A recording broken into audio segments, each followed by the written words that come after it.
Sa pagpapatuloy ng ating kwento, ang nakita pala na anino ni Adrian, sa kanyang harapan ay ang kanyang summon supporter na si Arcia. Ikaw, sabi ng bida kay Arcia. Ang ating bida ay napatayo sa kanyang pagkakaupo. Sino kang buwisit ka? Tanong ng bida, na ang kanyang muka ay gulat na gulat sa kanyang nakita na nasa harapan niya na si Arcia. Matapos tanungin ng bida ang babae na nasa kanyang harapan, ako lang naman yung summon supporter mo, Master Adrian? Ito ang sabi ni Arcia sa kanyang master. Yes, kilala kita pero hindi ganun ang aking ibig sabihin, tugon ng bida. Ang bida ay nagtataka at napatanong ito, paano ka nakalabas sa laro, at nakapunta sa mundo ng mga tao? Ito ang tanong ng bida habang hinahawakan niya si Arcia sa balikat. Matapos siyang tanungin ng bida, naiintindihan ko na kung bakit, kaya dapat maging mausisa ka, kung paano ko napapanatili ang aking presensya dito sa mundo ng mga tao. Ito ang sabi ng summon supporter na si Arcia, na naiintindihan na niya ang nangyayari. Nagsalita ang bida kay Arcia, tama ka dyan, dito ang bida ay sobrang napapaisip sa nangyayari, at ngayon naiintindihan niya na ang kanyang sitwasyon, dito malalaman ko kung ano yung kaya niyang gawin sa totoong buhay at sa laro. Sa kanilang pag-uusap, si Arcia ay nagsalita, ako ay isang homunculus android, ang gumawa sa akin ay ang salamangkero na si Manuel Lucas. Bilang ako ay gawa ng master, ang aking hitsura at ang aking mga katangian patungkol sa aking kakayanan, iyon ay kay Arcia na heavenly steel, so isa ka sa mga pamana ni Sir Lucas? Ito ang sabi ng bida, oo, tugon ni Arcia. At ang bida naman, ay talagang sumakit ang ulo sa nalaman niya kay Arcia, at sa kanyang kaisipan, kung alam niya lang na ganun ang mangyayari, hindi na sana niya pinili ang tank supporter na si Arcia, hindi naman ako mapili. Pero sana pinaalam niya na sakin ng mas maaga, ito ang naisip ng bida habang siya ay namamobile. Muli nagtanong ang bida sa kanyang support, yung stats mo ba parehas lang laro? Sa kanilang pag-uusap, ang bida ay biglang napaangat ang ulo nang marinig niya ang sinabi ng kanyang support, parehas lang ng stats ng laro sa totoong buhay, at mababalik ang stats ko, habang ang iyong level ay tumataas sa Chronicle Online, at sa tingin ko yung kaya lang ng aking stats ay yung mahahalin tulad sa isang Grandmaster. Dito ang bida ay nagulat at nanlaki ang mata. Grandmaster, sabi ng bida. Isang babae na pinili ng ating bida ay may matinding skills. Ang Grandmaster ay nasa parehas na ranggo ito bilang isang 8th Circle Mage, at ang kapantay nito ay ang pinakamalakas sa kontinente. Ganun din sa Reinhardt Kingdom, nasa 7th class ang mga pinakamataas na ranggo ng Mage, at 8 lang ang Mage sa 8th class sa buong mundo. Dito napaisip ang bida, ang isang salamangkero na si Manuel Lucas, ay lumikha ng isang halimaw sa ganitong level. Sa anumang uri ay dapat nakakatulong na magkaroon ng isang mapagkakatiwalaan, at hindi ka panipaniwalang kaalyado na nakikinig lang sa mga utos ko. Sa kakaisip ng bida, hindi niya alam kung paano itatago si Arcia, dahil ito'y nasa mundo na ng mga tao. Asan ka dati nung hindi ka pa napunta dito sa mundo ng mga tao? Paano naman ang reverse summoning? Sabi ng bida, habang sila'y nag-uusap nito, naimbak ako sa standby state sa isang maintenance warehouse, na matatagpuan sa Everhill, isang holy city ito. Pagtapos nun pinadala ako sa Lucky Encounter Management Server, kapag gusto ko naman bumalik sa maintenance warehouse kailangan ko mismo pumunta doon. Ito ang sabi ni Arcia sa kanyang Master Adrian. Matapos sabihin ni Arcia iyon, napatanong ang ating bida, meron ka bang stealth or magic concealment function? Since isa akong warrior class wala akong stealth function pero meron naman akong mana concealment, ito ang sabi ni Arcia, pwede mo ba subukan? Sabi naman ng bida. Dito ipinakita ni Arcia the Heavenly Steel, ang kanyang mana concealment, meron nang lumalabas sa katawan ni Arcia. Dito napatingin at napaisip ang bida sa pinakita niya, yung protective shield ni Arcia, ay nababalot ng kanyang armor. Ito ay nawala kasama ang kanyang mana, buti na lang. Tulad ko mayroon din siyang mana concealment skill, para hindi siya ganun matuklasan ng mga knights, ito ang nasa isip ng bida. Dito hindi alam gagawin ni Adrian sa kanyang summon supporter na si Arcia, kung paano niya maitatago ito sa mga tao. Dito ay mukhang may naisip na gagawin ng ating bida, ang kanyang muka ay parang ito'y masaya na alam na niya kung paano niya ito maitatago si Arcia. Kinabukasan, ang mga tao ay nag-uusap-usap patungkol kay Adrian, sila'y nagbobolang bulungan na masasakit na salita. ang naisip naman pala ng ating bida. Ginawa niya itong katulong niya, ang summon supporter na si Arshia na may mga armor sa kanyang katawan. Ngayon ay nakasuot na ng magarang damit, na para bang ito'y normal na tao lang, kaya't pinag-uusap-usapan sila ng mga tao. Dito ay kasama niya ang kanyang summon supporter na si Arshia, habang sila'y nakikita ng ibang tao. Habang naglalaro ang bida ng Chronicle Online, siya'y napaisip na kung anong magiging reaksyon ng kanyang magulang, kung ito ba ay magagalit, ngunit sa kanyang isipan ay natuwa ang kanyang ina at sinabi nito ay, "Adrian, kailan ninyo balak magpakasal? Wala akong pakialam kung siya man ay isang mahirap." Nagsalita rin ang guard knight at ang sabi nito, "Ang aking Master Adrian ay ganap ng Ginoo." Habang siya'y naglalaro, may lumabas sa system patungkol sa kanyang quest stage 2, na kailangan niya itong matalo ang isang orc warrior Khants, para siya mag-level 30. Dito ang bida at si Arshia ay nakahanda na para sa kanilang mission. Kailangan umatake ako na parang mahinang nilalang lang ako, para hindi mapagdudahan si Arshia. Ito ang nasa isip ng bida, habang nasa harapan niya ang system. Tinawag ng ating bida si Arshia, mukhang meron itong itatanong uli, "Anong nangyayari sa iyong katawan sa tunay na buhay, kapag nakakonect ka sa laro?" Dito naman ay sumagot si Arshia sa tanong ng kanyang Master Adrian, "Ito'y lilipat sa eco mode, kaya para akong nagpapahinga. Ganun pa man, gumagana naman ang aking monitoring function, para sa proteksyon mo Master."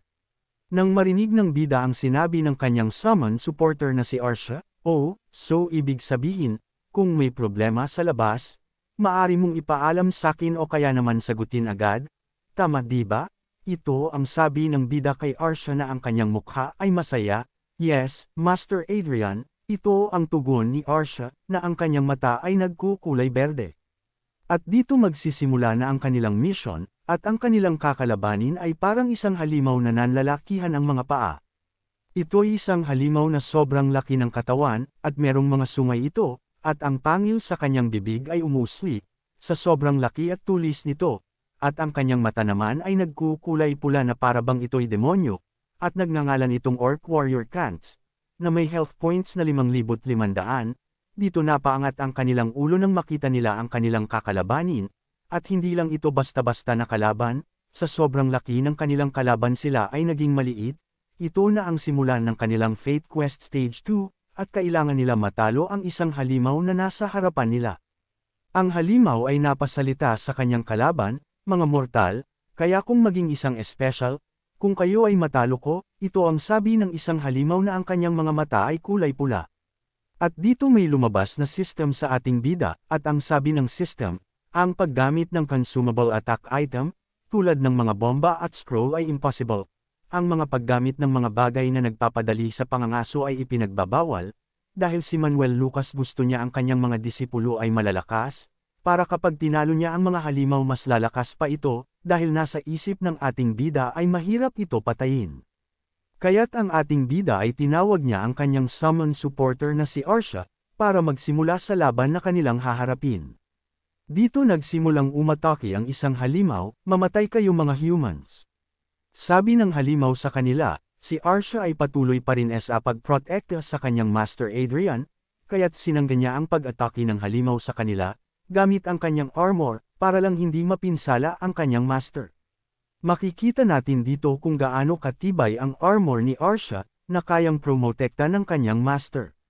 Dito makikita natin ang grabeng pag-atake ng halimaw sa kanila, pero si Arshia ay patuloy pa din sa pagprotekta, at ang bida naman ay nasa likuran ng kanyang summon supporter na si Arshia, at dito hawak-hawak niya ang kanyang magic missile.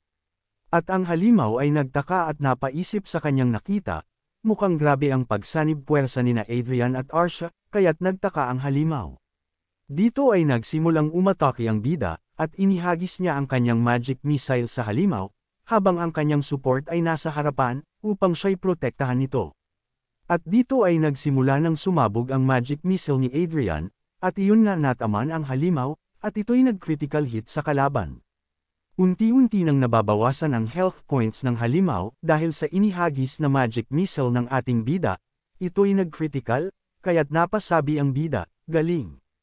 Nag-critical hit. Dito nagpasalamat ang bida sa kanyang support na si Arshia, dahil kay Arshia, ang buong katawan ng bida ay nahaharangan ng napakagandang equipment, grabe. Ang lakas ng magic missile ko, daig pa sa unang circle, ito ang sabi ng bida, habang ang kanyang muka ay masaya. At ang ating bida ay talagang masaya sa nangyayari, kaya siya'y napasabi, kung ang isang halimaw ay pareho lang ng antas maaari ko itong ma-one shot, one kill. Patuloy pa din ang pakikipaglaban nina Adrian at Arcia sa isang halimaw, dito umatake ang halimaw sa kanila, at ito'y ginamitan ng espada, pero dahil sa angking galing ni Arcia, ginamitan niya ito ng panangga, para ito'y protektahan ang kanyang master Adrian, at ito naman si Adrian ay siyang napayuko dahil sa impact ng espada ng halimaw sa armor ni Arcia. At talagang hindi natakot itong si Adrian sa pag-atake sa kanya ng isang halimaw, nakuha pa nitong ngumiti sa nangyayari, na para bang madali lang sa kanya na kalabanin ito. Ganun pa man ang halimaw, ay malinaw na nagkritikal ang pag-atake ni Adrian sa kanya, kaya't ito'y nakatamo ng sugat mula sa magic missile ni Adrian, ito ay napapikit na lamang. Makikita sa mukha ng halimaw na ito'y galit na galit kanila, kaya't gusto niyang atakihin sina Adrian at Arcia, kaya't ginamitan nito ng espada, pero dahil may magandang panangga si Arcia, ito ay nahaharang niya ang bawat pag-atake nito. Habang ginagampanan ni Arcia ang kanyang tungkulin, itong si Adrian ay napapaisip na lamang, siguro mamatay agad ako kapag sinaktan niya ako, kahit isang beses lang ito, kaya masaya ako na andito si Arcia kasama ko, sa bawat pag-atake ng kalaban, ito ang sabi ng bida. Dagdag pa nitong bida, isang kasinungalingan kung sasabihin ko na hindi ako kinakabahan, sa isang halimaw na ito, sa ganitong uri ng pag-atake, dahil ako ay namatay na minsan. Dito ginagamitan ng bida ng kakaibang uri ng kapangyarihan ng halimaw, isang digang magic, ito ay magic kung saan matatalo ang kalaban, habang ang kanyang mukha ay pursigidong matalo ito. At iyon nga, ito yung kakaibang kapangyarihan ni Adrian, na kung saan nagkakaroon ng hukay sa sahig, at ang paa ng halimaw ay napunta sa butas nito, at ang mukha ng isang halimaw ay nakakaranas ng pinsala, dahil sa kanyang natatamo mula kila Adrian. At dito ay tuluyang bumagsak ang halimaw, sa kanyang pagkakatayo, at nakita nila Adrian at Arcia ang nangyari sa halimaw. Sa puntong ito, hindi ko hahayaan ang aking takot ay madaig ng kalaban, ito ang sabi ng bida. Sa kanilang pag-atake tinawag ni Adrian si Arcia, huwag mong hahayaan na makabangon ang isang halimaw na yan. Habang siya'y inaatake ko, ito ang sabi ng bida, at ang kanyang magic missile ay inihagis niya sa halimaw. Yes, Master Adrian, ito ang tugon ni Arcia. At dito ay unti-unti nang nababawasan, ang health points at nanghihina ang halimaw. Grabe ang pag-atake ni na Adrian at Arcia, mukhang matatalo nila ito, sila'y tuloy pa din sa pakikipaglaban hanggang sa matalo nila ito. Muli nakabangon ang isang halimaw, na nakapikit ang isang mata nito, at nagkakaroon na siya ng mga sugat, at dito ay meron na lamang 50 na health points ang halimaw, siya'y malapit ng mamatay. Dahil nakikita na nila, na ito'y nanghihina na, napasabi si Adrian, tignan mo tong halimaw na ito. Grabe ang kanyang persigido na matalo tayo, ito ang sabi niya habang ang kanyang muka ay talagang masaya. At talagang gusto pang lumaban ng isang halimaw na ito, siya'y galit na galit kina Adrian at Arcia, ang kanyang mga ngipin ay nalabas na sa gigil nito. Nagsimula muling umatake ang isang halimaw, pero itong bida ay ginagamitan niya ng daliri at itinuro sa halimaw, meron na lamang na 50 points ang kalaban para ito'y mamatay. At iyon naman pala, ang kanyang pagturo ng daliri, ay isang magic missile na kapangyarihan, at ito'y hinagis niya sa halimaw, dito natalo nila ang isang Orc Warrior Khants, at may lumabas sa system, natapos nila ang Faith Quest Stage 2, at nagbukas na ang mahikang tore ni Manuel Lucas sa 3rd floor. Sumapit na ang gabi, ang isang Viscount Lawrence, ay nakatayo sa harap ng bintana. Siya'y nagtitingin-tingin sa labas, na parang siya ay may iniisip. Habang ang isang lalaki na ito, na nakatingin sa labas ng kanilang mansion, siya'y napalingon sa kanyang likuran, nung ito'y may narinig na nagsasalita, at ito'y nagngangalang Anna Lawrence, ano bang iniisip mo dyan, sabi ni Anna. Matapos niya marinig iyon, aking mahal, ito ang sabi ng lalaki na nagngangalang Rayford Lawrence, na ang kanyang muka ay parang galit ito patungo sa kanyang harapan. Nagsalita si Anna, ganitong oras, gabi na, ikaw lang mag-isa dyan, ito ang sabi niya kay Rayford. Dito lumapit si Anna kay Rayford para sabihin, dahil ba ito sa narinig mong balita kay Adrian, na nagdala siya ng isang mahirap na babae, dito sa mansion. Nagsalita si Rayford, Anna, habang ito'y nakatingin sa mga mata ni Ana, na parabang siya'y may sasabihin sa babae. At ayun nga, may ipapakita pala si Rayford Lawrence na isang letter, at dito nagtaka si Ana sa kanyang nakita, habang siya'y nakahawak sa kamay ng lalaki. Dito inopen ni Ana ang letter na inabot sa kanya ni Rayford, at ito'y binasa niya. Ito ay isang sulat na patungkol sa Convocation Order of Local Forces, at dito ang isang Viscount Lawrence ay sumali sa Western Command, kasama ang mga 5 vanguards, 50 knights, and 1,000 soldiers. Ang mga mata ni Ana ay nagulat sa kanyang nabasa. Matapos mabasa ni Ana ang sulat, wala ka namang balak na ipadala si Cedric sa laban, di ba? Ito ang sabi ni Ana, ngunit itong si Rayford ay nag-iisip pa. Dagdag pa nito, pakiusap, ipadala mo kay Adrian ito, siya'y naglalaro lamang palagi dito sa mansion, bilang parte ng pamilyang Lawrence, hindi ba dapat? Tinatanong niya minsan yung dapat niyang gawin, ito ang sabi ni Ana, na ang kanyang muka ay galit. Sa kanilang pag-uusap, matapos mo siyang iwan sa lahat ng oras, ngayon gusto mo siyang tawagin at gamitin kapag kailangan mo lang, ito ang sabi ni Rayford na ang kanyang mukha ay galit ito habang siya'y nakatalikod kay Ana, at ang mukha naman ni Ana ay hindi moari sa inis niya. Sumagot naman si Ana, yan naman ang gusto niya, hanggang ngayon nga, tinatamasa niya pa rin ang mga karapatan ng maharlika ng sobra-sobra. Habang galit ang mukha ni Ana, ito ang narinig niya mula sa kanyang kausap, ayan ba talaga ang nasa utak mo? Ito ang sabi ni Rayford, ano bang gusto mong palabasin, tugon naman ni Ana. Sa kanilang pag-uusap, si Rayford ay napapaisip sa kanyang kinatatayuan, si Cedric ang kahalili ng teritoryo, at sisiguraduhin ko na ikaw at ang biyanan, ay hindi na maabala ng anuman mula ngayon, ito ang nasa isip ng isang Rayford. Ngayon nagsalita si Rayford, basta sundin mo na lang yung mga desisyon ko ngayon. Dagdag pa nito, gaya nga ng sabi mo ipapadala ko si Adrian sa battlefield ngayon, gayunpaman kapag siya'y bumalik, gagawin ko siyang ganap na independent.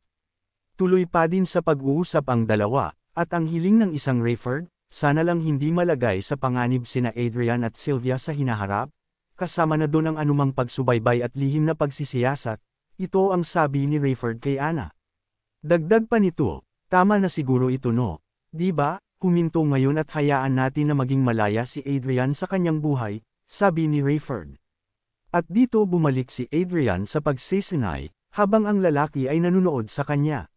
Dito nagpupursigi ang bida sa kanyang pag-eensayo, habang hawak-hawak nito ang kanyang espada. Dito sa kanilang pagsisinay, nagkaroon sila ng unting pag-uusap ng kanyang guard knight, grabe yung pisikal na lakas mo. Ito ay bumuti ng husto, sa parehong pagsasanay sa mga nakalipas na ilang araw. Ito ang sabi ng guard knight sa bida na habang tumatawa ito, dagdag pa nito hindi ako makapaniwala na mabilis ka pala matuto, kung nagsisanay ka ng ganito kahirap, mula nung bata ka pa siguro naging isang mahusay ka na tao. Matapos ng kanilang pag-uusap, sa isipan ng bida, oo naman ang aking skills ay nag-i-improve din. Ngayon nasa level 30 na ako at naabot ko yung stage 2 nanograms Fate Quest, ito ang nasa isip ng bida habang ito'y nakangiti. Dito ang gantimpala ng isang Fate Quest ay nakakasya para sa ating bida, at sa pagtanggap ng maraming pera at pagbuo ng kanyang pangalawang circle, dito ay may lumabas sa system niya, na nakuha niya yung subspace, habang may kakaiba na nasa kanyang harapan. Ang ating bida ay sobrang saya, habang hawak-hawak niya ang isang magic circle na may kapangyarihan, dagdag pa nito sa kanyang isipan, tulad ng isang inventaryo sa isang laro mayroon na siyang sariling treasure chest upang doon itago ang mga mahalagang items, kung sasamantalahin niya ito, bukod sa simpleng imbakan ng mga item, magagamit niya rin ito sa ibang bagay. Ganun pa man, ang bida ay masaya sa nangyayari, habang ang kanyang mga kamay ay nakatikom, depende sa effort ko, pwede akong maging mage. Habang nagtataglay ako ng mga pisikal na kakayahan na maiihambing sa isang knight, kung lubos ko lang na maa-absorb ang state na natatanggap ko sa Fate, baka mas nakakatakot na halimaw pa ako, kaysa kay Archmage Lucas, ito ang nasa isipan ng bida. Habang sila'y nasa training hall, nagsalita ang bida, ngayon tapos na akong magpahinga, pwede na ba natin ituloy ang pag-eensayo? At may isang lalaki na tumawag sa ating bida, Young Master Adrian? Ito ang sabi niya. At napatingin ang guard knight at si Arcia sa direksyon ng lalaking tumawag, siya'y pinapatawag sa kastilyo ng kanyang ama. Dito nang marinig ng bida ang tumawag sa pangalan niya, siya'y napatingin dito. Ano na kaya ang dahilan ng pagtawag ng ama ni Adrian, siya kaya ay papagalitin ito, o, ito ba ay matutuwa sa kanya, abangan.